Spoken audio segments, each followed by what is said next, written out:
Welcome to SYNC-O-WICZ, hosted by the fearless Linda SYNC-O-WICZ. She's syncing you up with the latest in election integrity, from breaking headlines to critical updates you won't hear anywhere else. With Linda, it's facts first as she leads the fight for one vote for one legal voter. Stay informed, stay empowered. Let's jump in.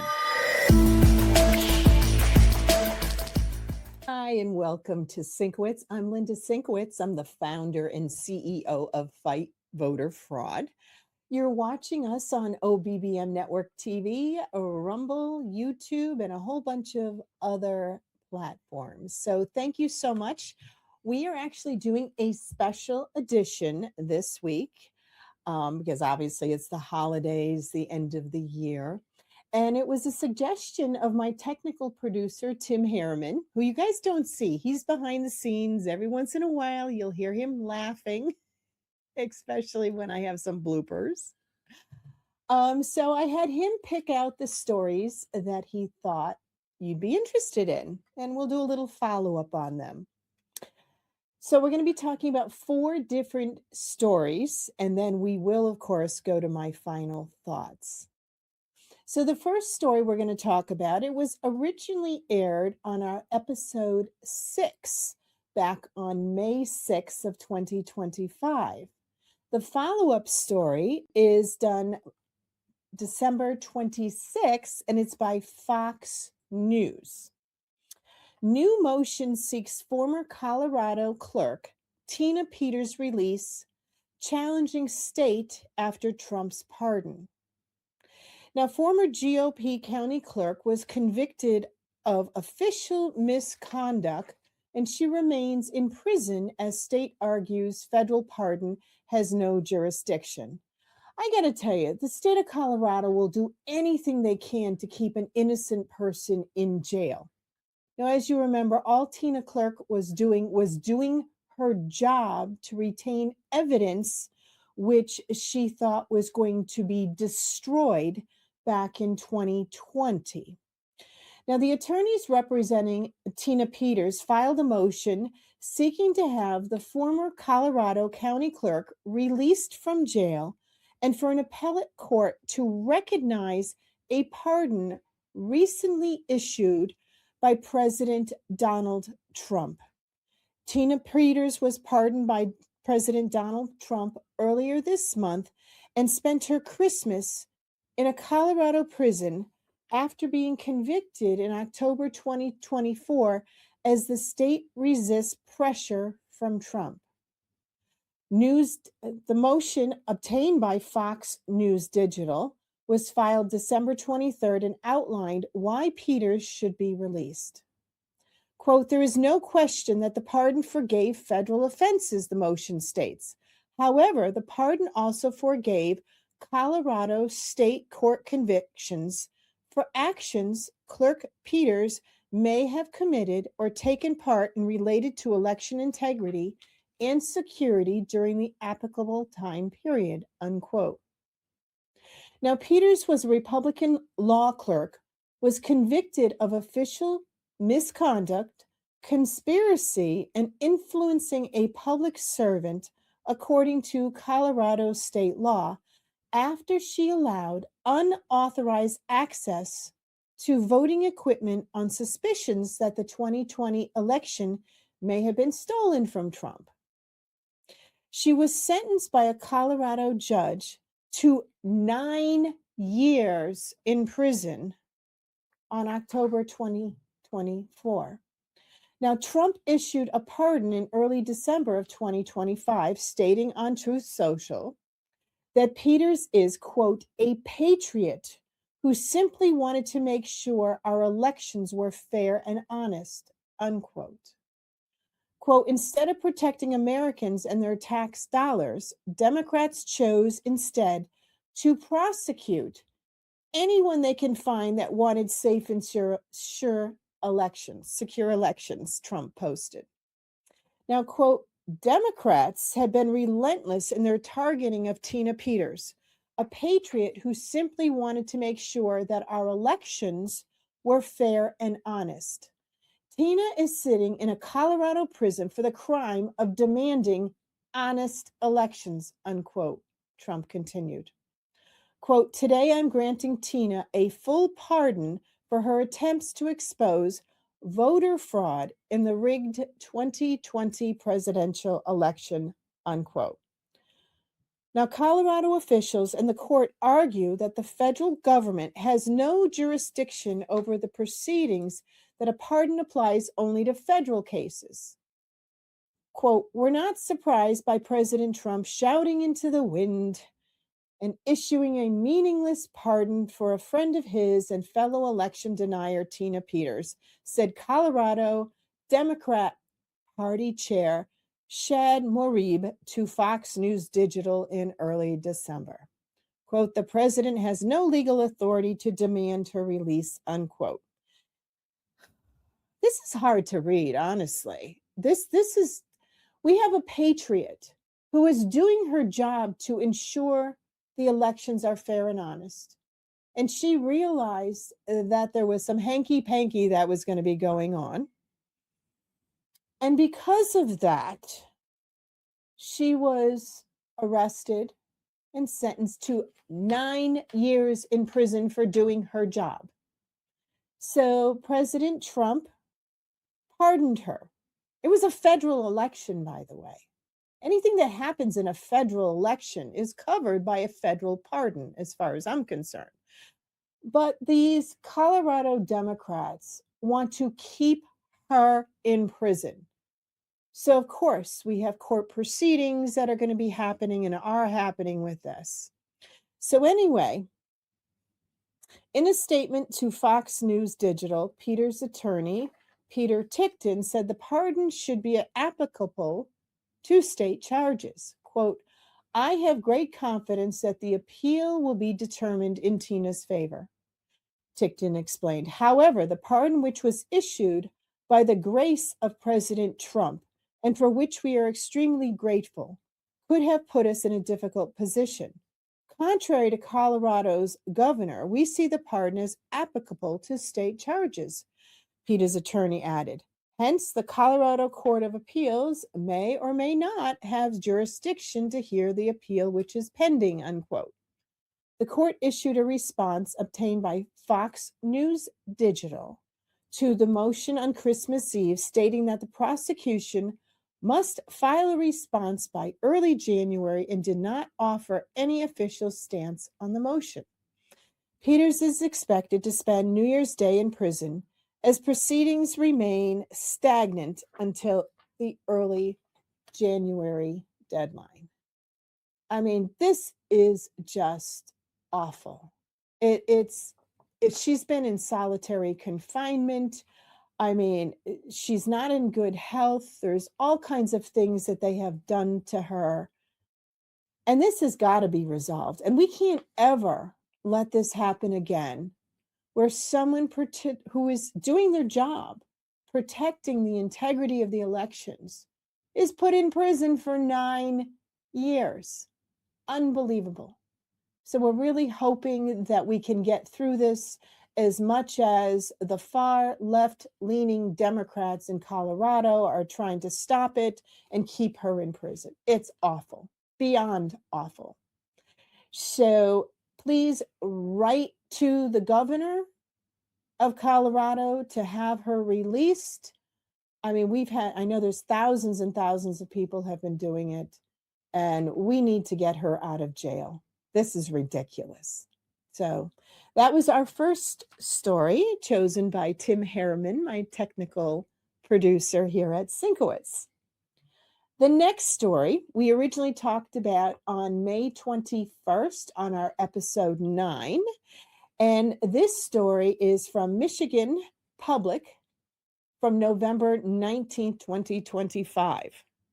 Secretary of State Benson says her office is not defying GOP subpoena. Michigan Secretary of State Jocelyn Benson is pushed back this week against Republican allegations that she's refusing to cooperate with legislative election oversight efforts. The Democrat Secretary of State responded in a legal filing to a lawsuit filed by the Michigan House GOP leaders seeking full compliance with a legislative subpoena that demands materials related to how elections are managed in Michigan.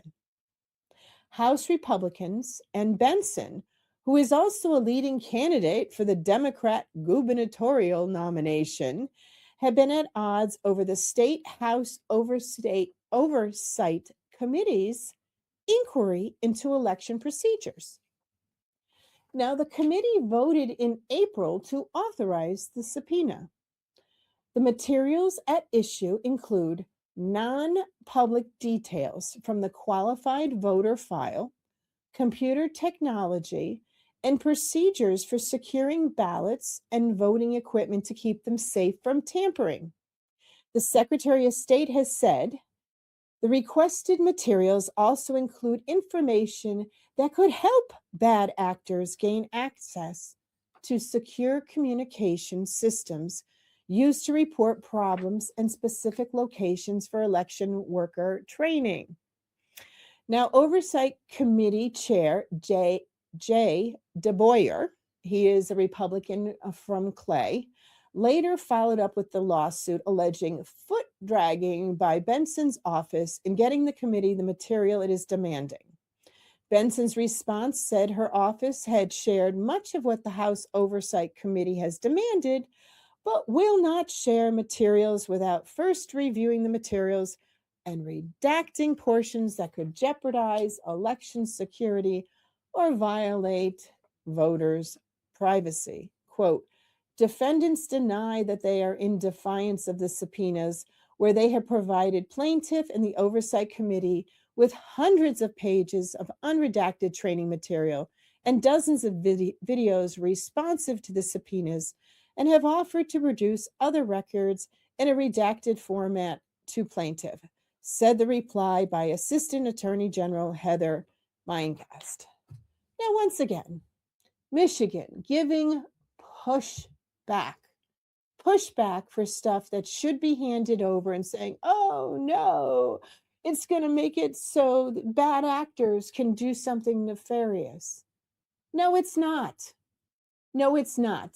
Comply with the information requested. This should all be public information anyway. So what we've had so far are Michigan and Colorado doing all kinds of pushback.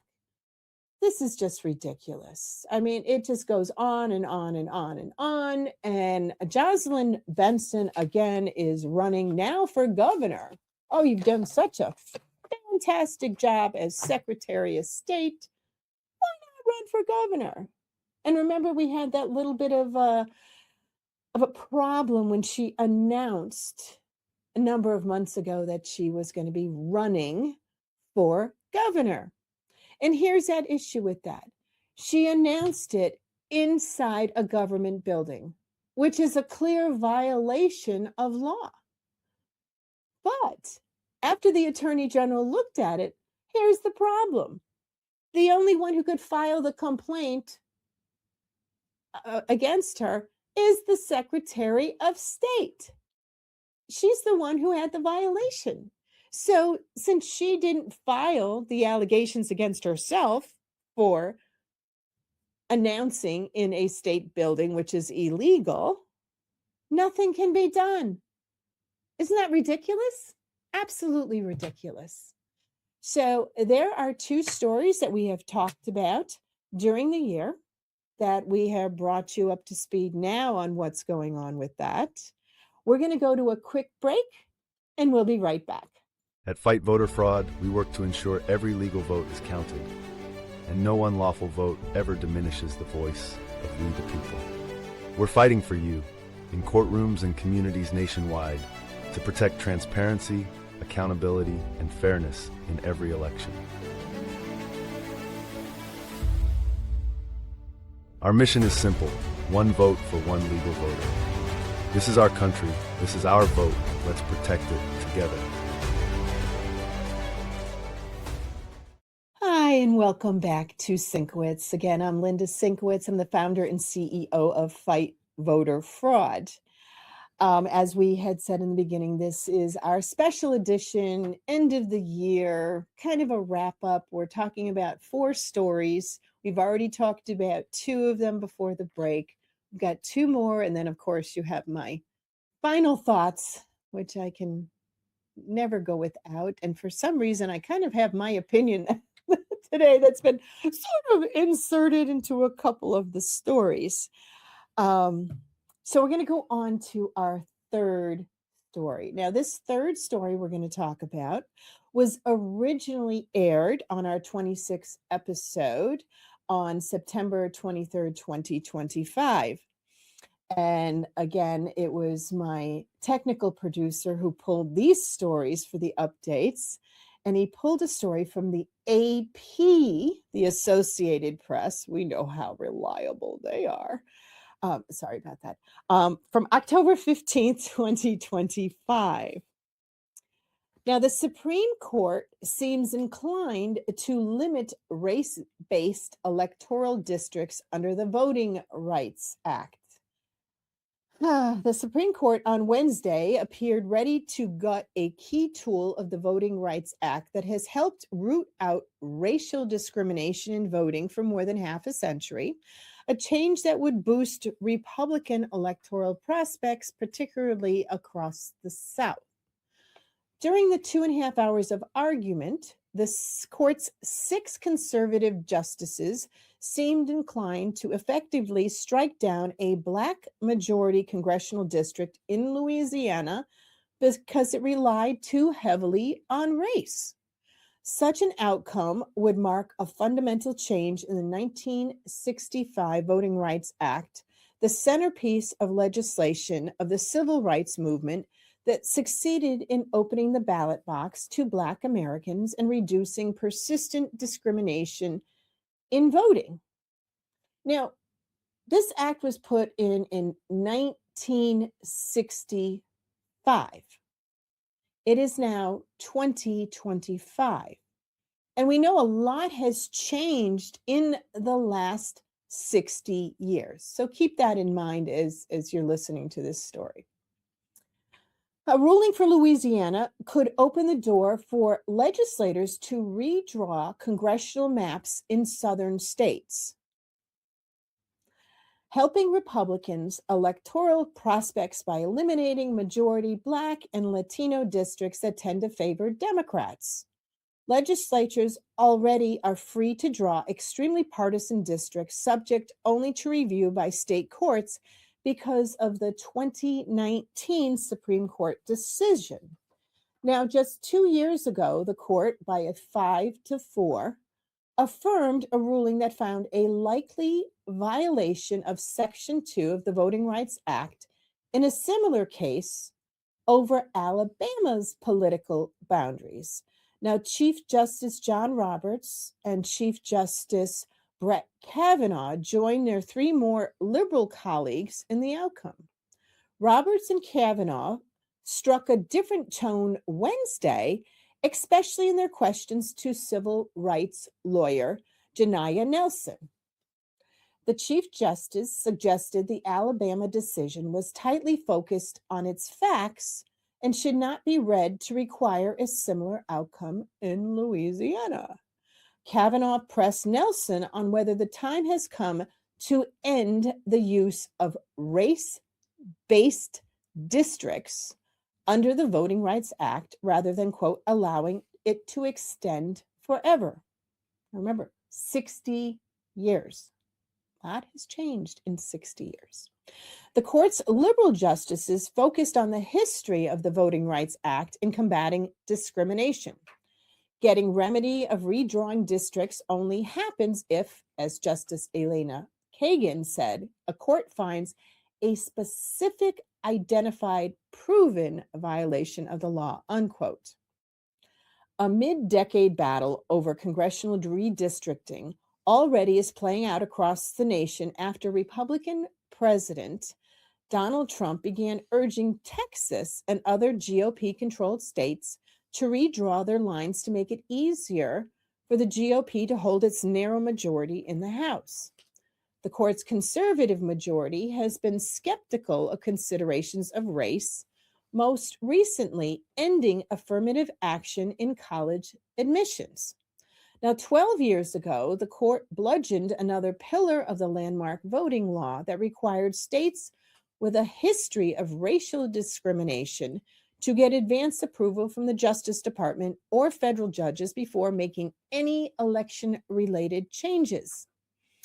Now, the court has separately given state legislatures wide berth to gerrymander for political purposes. If the Supreme Court now weakens or strikes down the Voting Rights Act's Section 2, states would not be bound by any limits in how they draw electoral districts.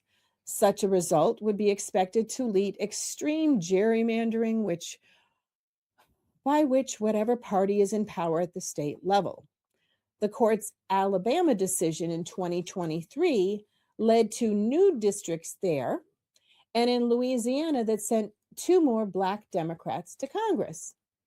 Now, though, the court has asked the parties to answer a fundamental question, quote, whether the state's intentional creation of a second majority-minority congressional district violates the 14th or 15th Amendments to the U.S. Constitution, unquote. Now, Louisiana and the Trump administration joined with a group of white voters in arguing invalidate the challenge district and make it much harder to claim discrimination in redistricting. These arguments led by Justice Sonia Sotomayor to assert that the administration's, quote, bottom line is just to get rid of Section 2, unquote. Justice Department lawyer Hashim Mupapan disagreed and said state lawmakers would have no incentive to get rid of every majority Black district because doing so would create swing districts and imperil some Republican incumbents. In addition, Mupapan said only 15 of the 60 Black members of the House represent majority Black districts. Quote, but even if you eliminate Section 2 entirely, fully 75% of Black congressmen in this country are in districts that are not protected by Section 2, unquote. In the arguments in the Louisiana case in March, Roberts sounded skeptical of the second majority Black district, which last year elected Democrat Representative Cleo Fields. Roberts described the district as, quote, snake, unquote, that stretches more than 200 miles, that's 320 kilometers, to link parts of Chevenport, Alexandria, Lafayette, and Baton Rouge areas. The court fight over Louisiana's congressional district has lasted 3 years. Now, I'm sure many of you have seen that map on how these districts are done. They're narrow, they weave in and out, and as it said, it's like a snake. Districts should be chunk, chunk, chunk, chunk, chunk, chunk. It's kind of like the ones here in Middletown, Connecticut, in District 33. You've got some that are on completely the opposite side of town that wiggle around and go into District 14 to encompass Wesleyan University. I mean, we've seen these districts gerrymandered all across the country. And this specific one that they're talking about in Louisiana is probably one of the worst. Getting back to the story. See, I digress sometimes. The court fight over Louisiana's congressional district, again, has lasted 3 years. The state's Republican-dominated legislature drew a new congressional map in 2022 to account for the population shifts reflected in the 2020 census. But the change have effectively maintained the status quo of 5 Republican-leaning majority white districts and 1 Democratic-leaning majority Black district.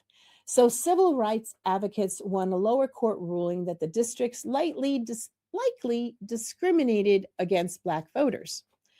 The state eventually drew a new map to comply with the court ruling and protect its influential lawmakers, including House Speaker Mike Johnson. But white Louisiana voters claimed in their separate lawsuit that race was the predominant factor in driving it. A 3-judge court agreed, leading to the current high court case. The court's expected to rule by early summer of 2026. Yes, I know that was a long story. And if you go to the actual story itself, which again was on AP, and that was from October 15th, 2025, you're going to have all kinds of links to additional parts of the story. I said this has been going on for so long, and as you could tell, that particular story was very much leaning this way. Okay, which, like I said, we talk about stories both on the right and on the left, but the fact that the race keeps being brought up is just unbelievable. We're all Americans. Why do you constantly have to say if you're white, black, or Latino?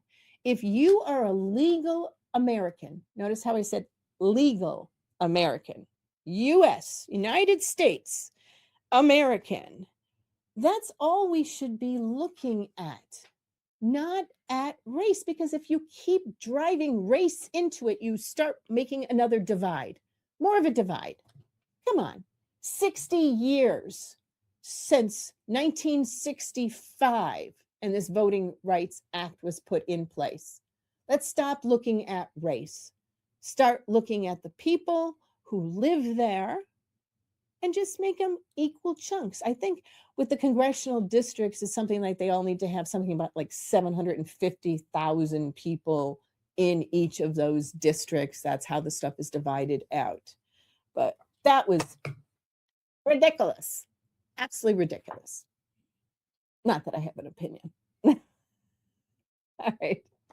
Well, let's go on to our fourth story of our special for the end of 2025. Now, this one was originally talked about on November 18th, 2025, in our episode 35. This is from Vote Beat, Michigan, December 10th, 2025. Now, Hamtramck clerk alleges she was retaliated against for reporting election fraud. Now, again, this is in Michigan. We had reported on that story. So clerk Raina Farjev's lawsuit provides more alleged details about the 37 disputed ballots that could decide the Hamtramck's mayoral election. Amid a contested mayoral election marred by revelations of insecure ballots, the top election official in Hamtramck is suing several city officials, alleging they retaliated against her for trying to expose the, quote, ongoing election integrity issues, unquote. Now, remember, this is Jocelyn Benson that we talked about. Michigan, she's the Secretary of State. Obviously, there are serious issues in elections. Now, City Clerk Rana Faraj has been on leave since November 10th, days after 37 ballots cast in the 2025 municipal election were initially misplaced in her office. Now, Faraj's lawsuit alleges that she was put on leave as a way to satisfy city officials who had a grudge against her, quote, after being falsely accused of meddling with the election, unquote. The lawsuit also provides more alleged details about the circumstances that led to the 37 ballots not being counted. The ballots may have been decisive in Hamtramck's non-partisan mayoral race, which was separated by only 11 votes after a recount last week. Now, Farjev's lawsuit, which was filed Monday in Wayne County, underscores the degree to which the relationship between city leadership and election officials have deteriorated in one of Michigan's most prolific, troubled cities for voting. The suit names the city, its outgoing mayor, all 6 members of city council, and the interim city manager as defendants. Now, the tensions flare between the clerk and city officials. There's allegations of unscrupulous actors and illegal tactics have plagued elections in Hamtramck for years. In the lawsuit, Farja alleges the campaign against her started after she attempted to report, quote, serious violations of Michigan election law, unquote, in the city. In March, Farja wrote a letter to Attorney General Dana Nessel alleging repeated examples of election fraud in the city. In it, she wrote that an unnamed city council member, who she later confirmed to reports was Mohammed Hassan, had a, quote, long history of documented obstructing the election process, unquote. That included undermining her work as clerk and intimidating election workers. After that letter, Farja says she started to feel bullied and harassed by Hassan's colleagues on the city council. The lawsuit alleges that council members told her, quote, we're watching you, unquote, and began tracking the hours she worked. The suit goes on to say that over the summer, Farja was, quote, repeatedly warned by multiple individuals, including a ranking member of city leadership, that the city council was preparing to retaliate against her for her letter to the attorney general. No, this is a whistleblower. This is a whistleblower. And she's talking about the retaliation, and she is a county clerk doing her job. Let's see. An unnamed council member told her the council was, quote, trying to find something to hold against, quote, Faraj, the lawsuit says. But Amir Gahilib, the city's outgoing mayor and one of the people named in the suit, told VoteBeat the city had no problems with Faraj's letter to Nessel. Quote, when she reported some election issues to the AG office earlier this year, the city did not even give her a verbal warning for doing that. Unquote. What? I mean, let me read this again with the quote. He said, when she reported some election issues to the attorney general earlier this year, the city did not even give her a verbal warning from doing that, he wrote in an email. We considered that part of her job and nothing was wrong with it, and no one took any action against her, unquote. Talk about messed up.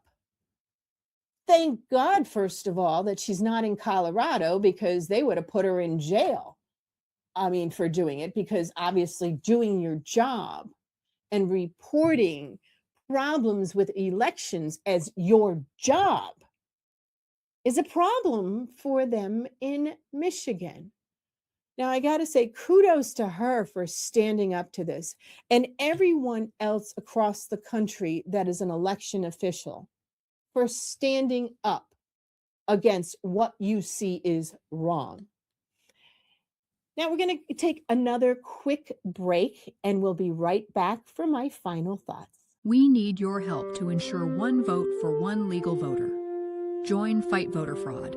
Request training, get the potential double-registered, double voter data for your town, and donate to support the fight. Visit fightvoterfraud.org, because election integrity starts with you. Hi, and welcome back to SYNC-O-WICZ. I'm Linda SYNC-O-WICZ. I'm the founder and CEO of Fight Voter Fraud. Now, you're watching us on our special episode where we talked about 4 different stories that have gone on throughout 2025. And again, I want to credit my technical producer, Tim Harriman. for picking them out for us to kind of look back and look forward and see what's going on. So now we're going to go to my final thoughts. And again, sometimes my thoughts are final thoughts throughout the entire program, but at the end is where I'm focusing on what we wanted to talk about this week. So finally, it's coming out with all these whistleblowers all across the country showing all kinds of things that had gone on in 2020 for the 2020 election. Now, I think I mentioned a number of weeks ago, I wasn't going to look back at 2020 anymore because, we know what went wrong. We know what happened. But I am so glad the stuff is coming forward. Rudy Giuliani needs to be exonerated, especially with Georgia. The 315,000 votes that never, ever, ever should have been counted.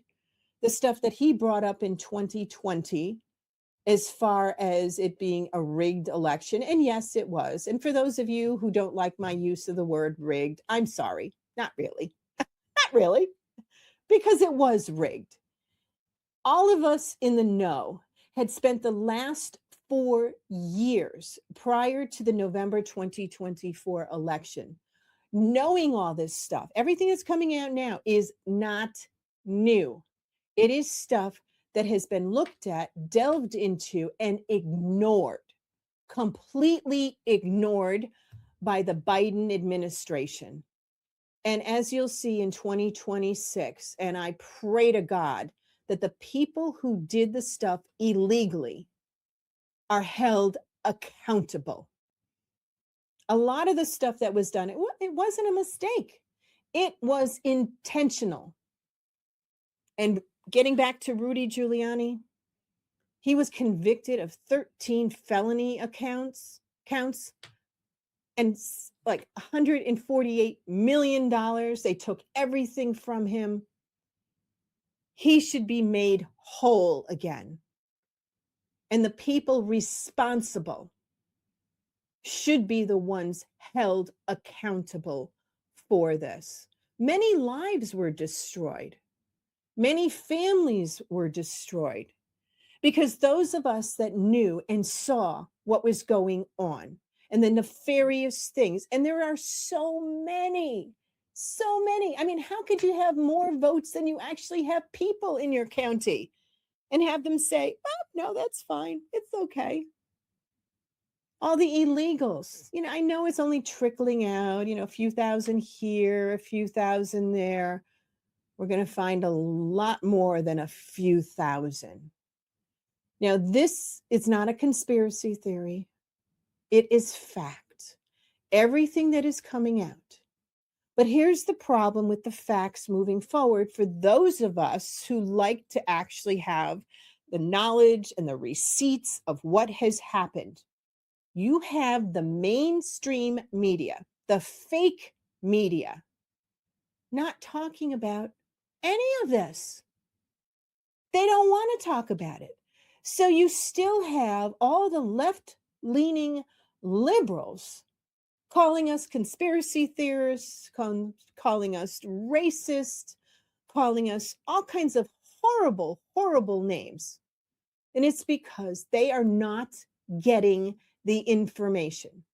They are listening to the far left media that will not tell the truth. Now, over the last few days, we did have someone who came out with the videos of what is going on in Minnesota. I'm sure many of you have seen it. There was 120 million people have viewed on X Nick Shirley, who went into the areas with all the Somalians that have stolen our taxpayer dollars. This young man, he's only 23 years old. He is doing the job that reporters are supposed to do for these mainstream medias. And of course, they are not showing. The only one as of a couple of days ago that showed all the stuff that he found, which was uncovering $110 million in fraud in 24 hours was Fox News. They aired it. And everyone is still pushing it out there. Come on, people. We need to wake up. We need to have people held accountable. We need to make sure our votes count. Our votes haven't counted for a very long time because of all the nefarious people, the illegals, and I say that unapologetically. Remember, you come into our country not the legal way, you step 1 foot on our soil, not coming in the proper way, you are illegal. It's against the law to do that. Even though we have states like here in Connecticut, we are a sanctuary state, by the way, and our Attorney General Tong defends the illegals and everything they take from us taxpayers here before he would ever defend anyone in our military who has risked their lives for our country. It's upside down. So I am really hoping the Department of Justice actually starts holding the states accountable. We already have the Department of Justice and Department of Transportation, actually it's Department of Transportation, taking the money away from the states with this, giving the CDL licenses to illegals. Please take away all federal funding from states that do not abide by the law. The ones that care more about the illegals and have all this fraud that's going on. Don't think it is just Minnesota. It's not. We know Ohio, it's coming out in Ohio and it's coming out in Maine. And I mean, we know it is in every state. We need to have DOGE done in every state in the United States. We're going to be celebrating our 250 years as a nation. Thank God we've survived. Honestly, it has just been incredible. The name calling that has gone on by the left. And I'm telling you people out there, I do not have one racist bone in my body. And I'm getting kind of tired of being called a racist. I'm an American. And I want our country to succeed. I want the hardworking people who helped build this country and who continue to build this country to reap the benefits. And I don't care what color you are. Yellow, blue, pink, purple, it doesn't matter. Stop calling me a racist because I'm not. Because I believe in God and I believe in our country. And that's what we're about. So going into 2026, you will be hearing more of my opinions. And we are going to be launching next week a new initiative that we are going to be plastering out across the country, which is called Operation Verify Voters 2026. And we'll be giving you all the details of how you, as an individual, you don't even have to belong to any groups, how you can actually do something. So going into 2026, I wish everyone well. And my final statement would be, God bless America. Thank you for watching.